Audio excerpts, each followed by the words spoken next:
Sociologists have a number of ideas about what makes sociology different from other academic disciplines that are also concerned with society and people. But I thought it might be interesting for you to hear about those perceptions from some people who are in other disciplines. And so in this video, you can see two psychologists, a philosopher, and a student in comparative literature talk about how they are interested in society and questions about society, but are engaged in work that is very different from the kind of work a sociologist would do. Some of these folks that I've interviewed like to think about commonalities between sociology and their fields as well. My name is Ken Elliott. I'm a professor of psychology, University of Maine at Augusta, and I offer a variety of courses ranging from research methods to cross-cultural psychology. And I know that psychology is deeply invested in what's called the scientist practitioner model. And on the science side of things, we're talking about research and education. And on the practice side, we're talking about a range of practices from military psychology to clinical psychology to organizational psychology and beyond.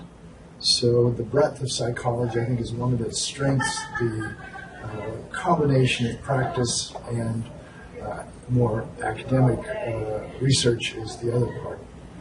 Sociology has a history that's equally old, and both stemming back essentially to the end of the 19th century, as I understand it. I think that sociology is more focused on social institutions, whereas psychology tends to emphasize behavior, test and measurement, and intervening in smaller social units, meaning individuals and families, with some exceptions. Generally, I think there's a great deal of overlap as well. We have a common history, we have a common investment in scientific method, and we have a common interest in social phenomena. I think we look at through somewhat different filters, lenses, as it were. For both undergraduate students, certainly for individuals in the community who are not students, and indeed, I will say, for practitioners in the community who are not in the academy, the common ground between sociology and psychology has to do with problem solving, a common approach to empiricism and problem solving, and the application of scientific knowledge to problem solving in the community. I think they're largely the same. I use community here, knowing it has a multiplicity of forms. We can be talking about virtual communities, we can talk about geographic communities, and cultural communities.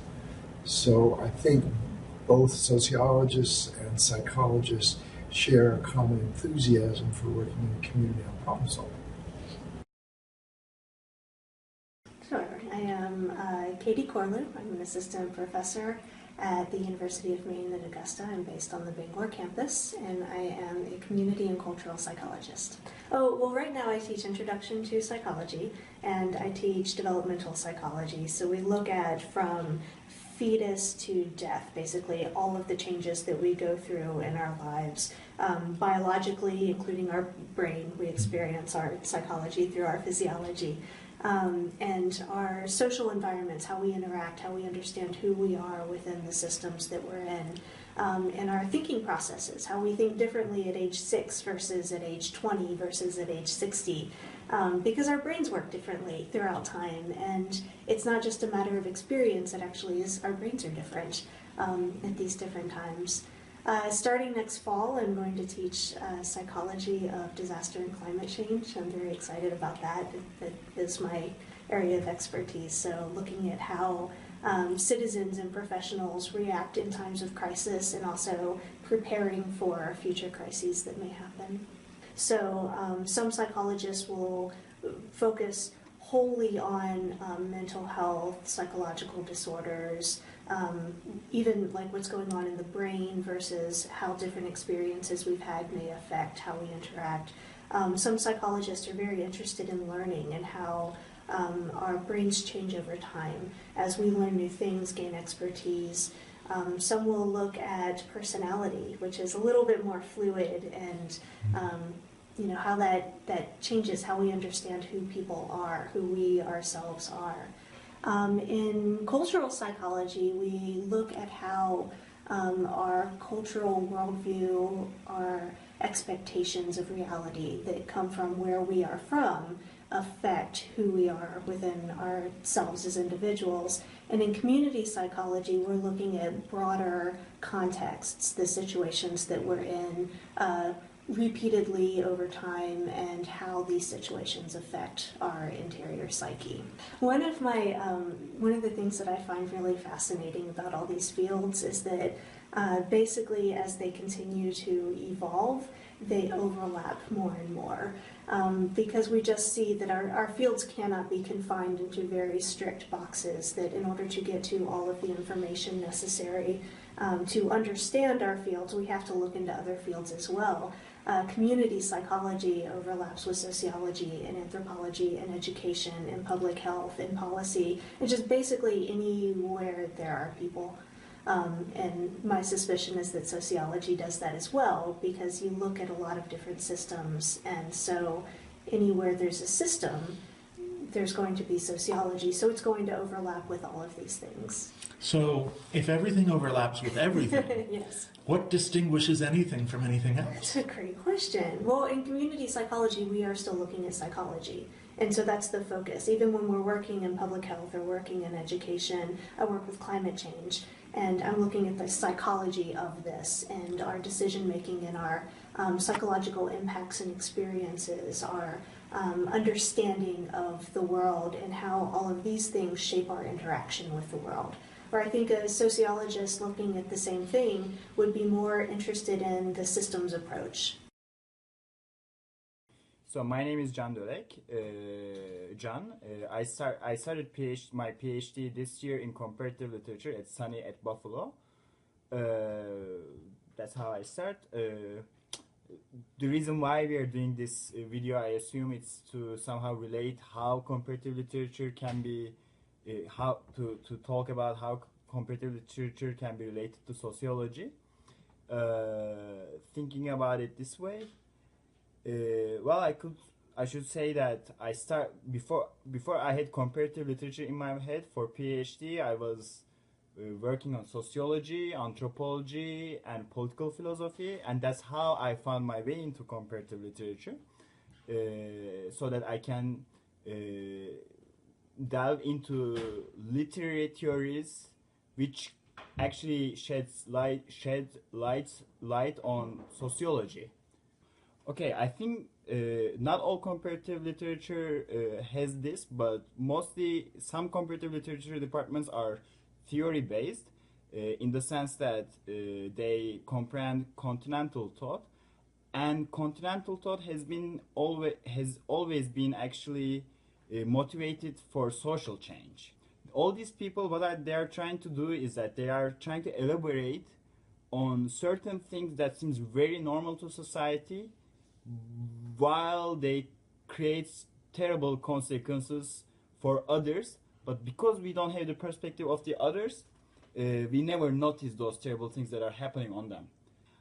I have in mind actually cultural studies, and cultural studies is actually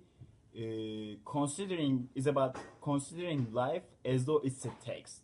So when you look around, when you look at your family relations, business, professional relations, and so on and so forth, a person who is studying through cultural studies would see a text to be analyzed. And then what that means is that we apply literary theory on understanding that culture. And actually, psychoanalysis is part of it. For instance, what Freud did, he analyzed first Sophocles' tragedies, and then compared and contrasted it with the real human psychological conditions.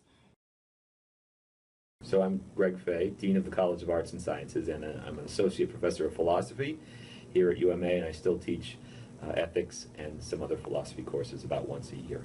Both sociologists and philosophers, Yep. as sets of intellectuals, are interested in the question of knowing. Yep.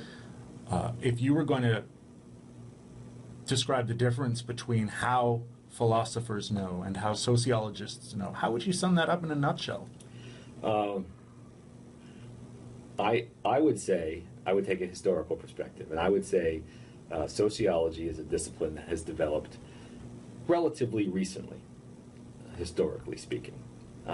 Probably, I would probably put its origins in the late 1700s, early 1800s.